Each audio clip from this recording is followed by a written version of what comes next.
we are ready to make a James Rizzi inspired cityscape. You're going to start with a white sheet of paper, and you're going to want to make sure you have turned it so that it is horizontal. Step 1, fold paper in half. First thing we're going to do is fold it. So you're going to take the bottom, make it meet the top, line it up as best you can, although if it is crooked, it does not matter. Perfection is not needed. So we just give it a good little crease. You just want to be able to see that fold line. So when you open it back up, there's a nice little crease or fold line going through about the middle. That's going to be your line to tell you that right about there is where you need to stop drawing the rooftops of your buildings. If they cross that line a little bit, it's okay, but we want most of our buildings to be down here under that fold line. And then that way we've got plenty of room up here for a nice little sky. All right? Step 2, draw buildings. So the next thing you're going to do is grab your Sharpie, and you're going to be a brave artist and not worry with pencil and erasing. So we're going to jump right in with a permanent marker and be confident in our drawing and just do the very best we can, not worrying about mistakes because we can make them work. So right here on the very edge of my paper, below that fold line, I'm going to start a building by just drawing a straight line for the rooftop. And I'm going to bring it in, well, I don't know, that's maybe about 3 fingers wide. Okay, so if you measure with your fingers, it would be about 3 fingers wide.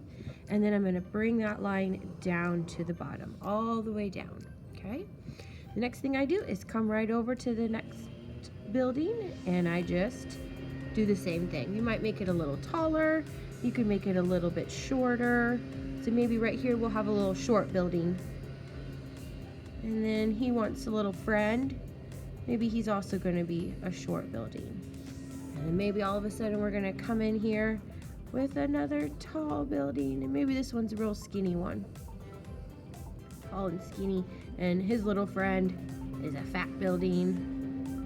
And then maybe you might even have a building that's kind of tucked behind one. So instead of starting the edge of it right here where this one ends, you might start your building over a little bit. So it comes up and then over and then down. That makes it look like this one is behind this one, so it's overlapping. So you could try that too on a few of your buildings. And I'm just gonna bring in one more here, and then I'm gonna tuck in a little guy right there. All right, so now I have what we call the foreground. These are the buildings in the front, properly called the foreground.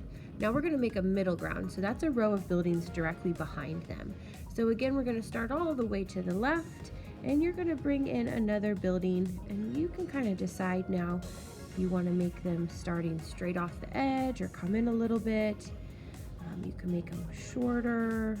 You could make them come all the way up to that fold line if you want.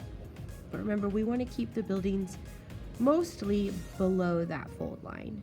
So some of them could come up and touch it, but maybe not go beyond it, especially for the middle ground.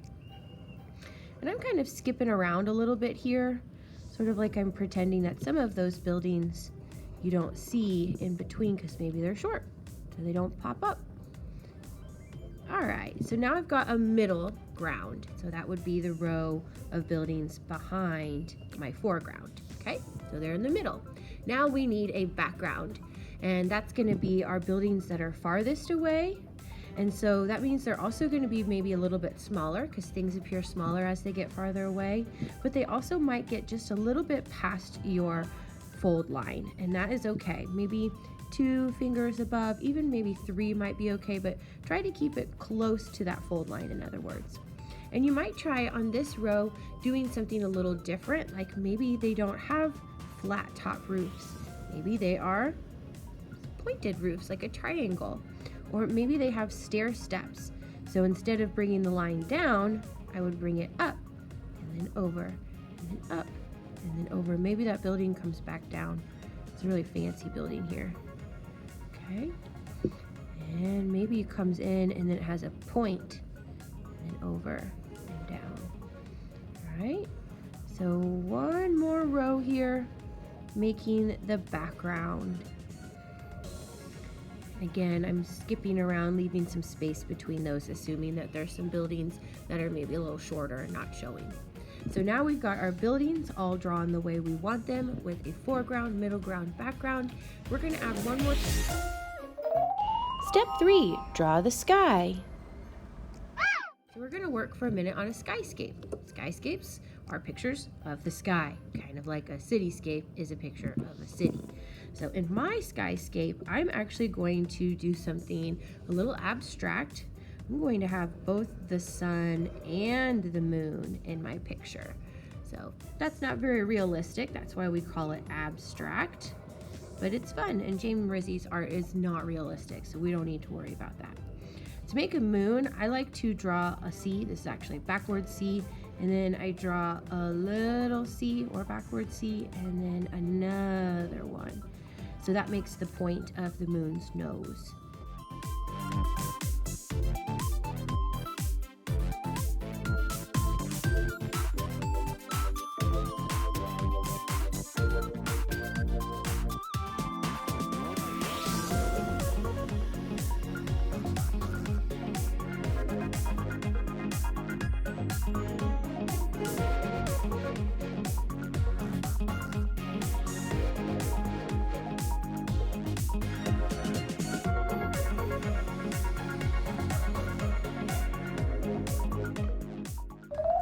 Step 4, draw the faces. The fun part begins, building all the details, the windows and the faces on your buildings. Probably the best thing to do is to start with your faces. Draw the faces and then the windows, and you don't have to put faces on all of your buildings. You might just pick a few. Just kind of depends on what you want to do. Okay. So he always would have all these kind of fun faces on his little buildings. You can make them look all different ways.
Step 5, draw doors and windows.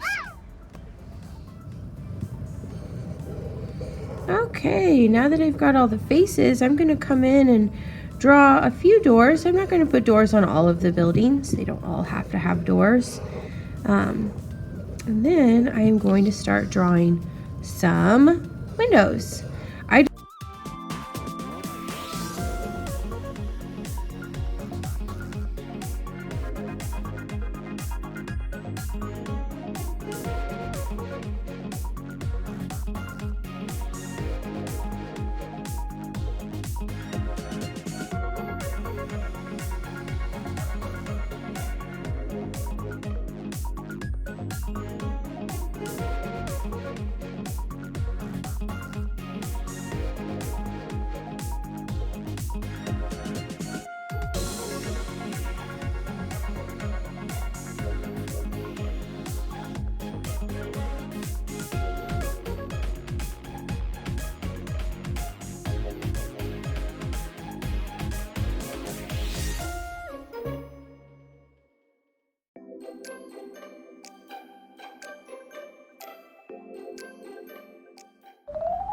Step 6, color. Right. So one of the things I just wanted to talk to you about with coloring is that it's really important that in this project we do our best to make the colors solid and to do our best to stay in the lines. So we're going to try to avoid scribbling. We're going to color slowly and carefully, so that way we can really make this look nice and neat. Even though James Rizzi was an abstract artist, he did make sure that his craftsmanship was well done. So that meant he was not being sloppy when he was coloring in his paintings. He was taking his time and really focusing on making it be the very best quality he could. So I want to see that out of you guys as well. Taking your time, not rushing through to just get it done, but really focusing on making this look like the very best work you could produce. So that means we go extra slow when we get close to a line. You color short little strokes, either up and down or side to side. And then voila, it's nice and colored solidly. What I would also recommend is that you pick a different color for eyes, nose, and mouth. That way the facial features will stand out against the color you've picked for the building itself. If you're coloring in a small shape with marker, please use your small markers, and if you're coloring in the whole big building, use your bigger markers. That way our markers won't get dried out as quickly. They'll last us a long time. The other thing I recommend is that you color a building different color than the one that's beside it. So I wouldn't have wanted to make this building orange because I just made the other one next to it orange. And then the buildings that are touching this one, I don't want to make pink. It just is a good way of spreading out your colors and making your artwork have a little bit more balance and variety. So if you had everything all kind of the same, it also would camouflage your buildings and be hard to tell where one starts and one ends. So try your best to make the buildings beside each other be different colors from each other. And then just have fun coloring it all the way you like. All right.